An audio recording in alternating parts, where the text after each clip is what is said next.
चलिए आज के विश्लेषण में सीधे बात करते हैं पीएम मोदी की आत्मनिर्भरता से जुड़ी 7 बड़ी अपीलों की। आखिर प्रधानमंत्री देशवासियों को सोना खरीदने या विदेशी छुट्टियां टालने जैसी अहम सलाह क्यों दे रहे हैं? इसका मूल कारण है अपनी व्यक्तिगत सुविधा से ऊपर उठकर राष्ट्रहित को सबसे पहले रखने की अपील। वजह है पश्चिम एशिया का संकट। इसके कारण ब्रेंट कच्चे तेल की कीमतें $105 के पार पहुंच गईं। बढ़ते तनाव और समुद्री ऊर्जा मार्गों की नाकेबंदी के डर से पूरी दुनिया की सप्लाई चेन हिल गई है। इसका सीधा असर देश के करंट अकाउंट डेफिसिट पर पड़ता है। समझ लीजिए, ये डॉलर में हमारा मासिक बजट है। पेट्रोलियम और सोने का आयात ही हमारे विदेशी मुद्रा भंडार का सबसे बड़ा हिस्सा निकल जाता है। भारत लगभग सारा तेल और सोना बाहर से मंगाता है, इसलिए वैश्विक कीमतें बढ़ते ही हमारा घाटा बढ़ जाता है।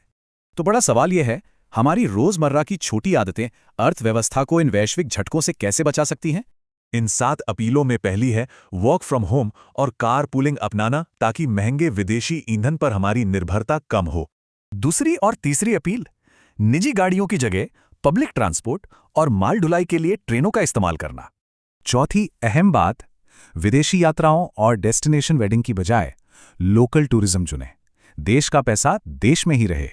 पांचवी अपील, कुछ समय सोना न खरीदें, इससे डॉलर बाहर नहीं जाएगा और भारतीय रुपया तुरंत स्थिर होने लगेगा।